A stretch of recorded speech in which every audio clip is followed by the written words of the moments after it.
Okay, so we're gonna remove the firing pin. I like to use just a piece of nylon punch.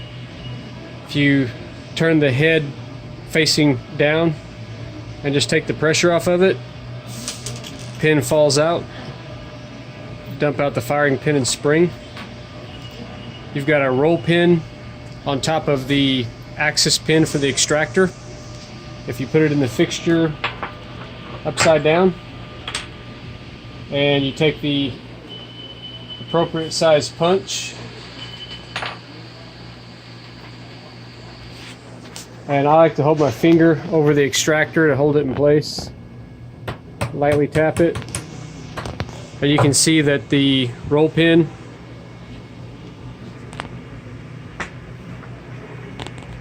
and the axis pin fall out down here.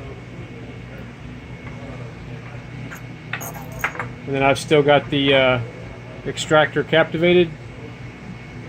And I just turn it upside down, and you're going to get the spring and extractor to come out.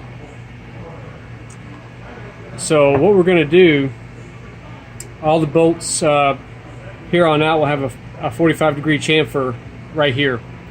And that way, if the extractor is slightly out of tolerance, it will allow the rim to rotate on the extractor and be flipped out of the firearm. That's the issue. So right now we're just going to turn this one on its side and go ahead and pause your video. Okay, so I went and retrieved a triangular file, and from flat to flat, it's about 236, 235, so probably a 1/4 inch, and this will fit. And right here is where you're going to put the 45, and you can use this angle here to just try to match that. So it's going to look like this. I'm going to bring it down here on the table.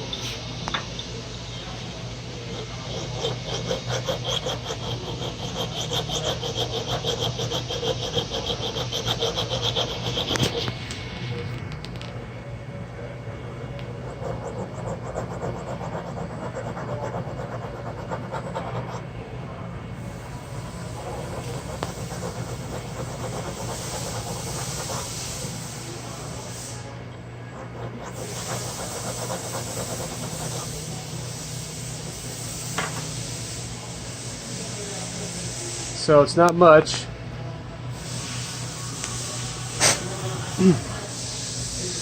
So what you're going to have when you put this back together,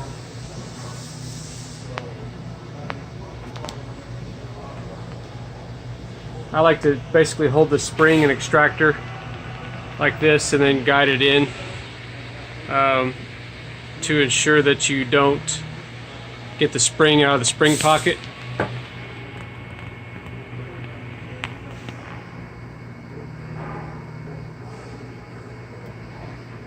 There we go.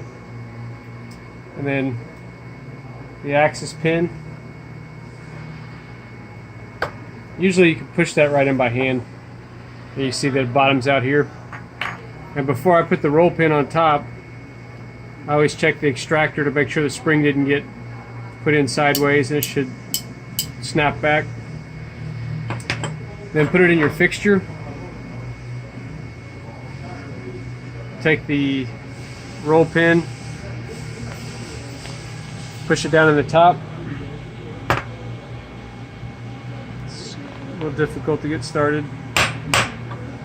And once you've got that started, I've got a 3/32 punch.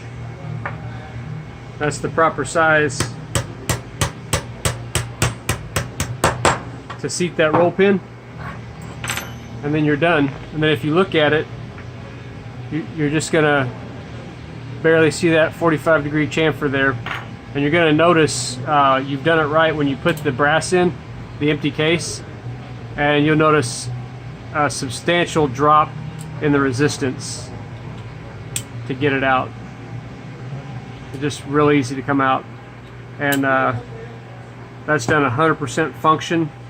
And basically, if the extractor is cut more than 5 thousandths off, that's where you'll need to make that adjustment. But moving forward, we're going to have all the bolts modified that way.